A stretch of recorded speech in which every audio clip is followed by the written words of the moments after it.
Здравейте, казвам се Слави Микински, адвокат съм и управляващ съдружник в Крестен Булмар. Темата, която ще разгледаме днес е как функционират заложните къщи.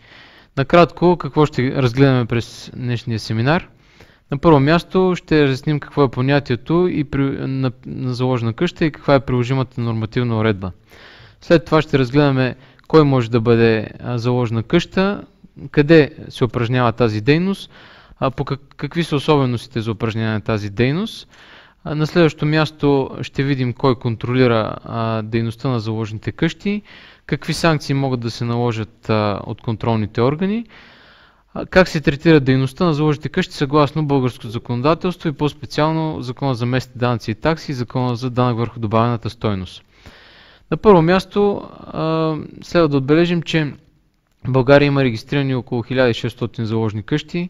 Всяка заложена къща може да упражнява дейността си в повече от един обект, което идва да покаже, че темата засяга много широк кръг от субекти, както самите заложни къщи, така и техни клиенти, заематели или крайни клиенти, които купуват вещи от заложните къщи.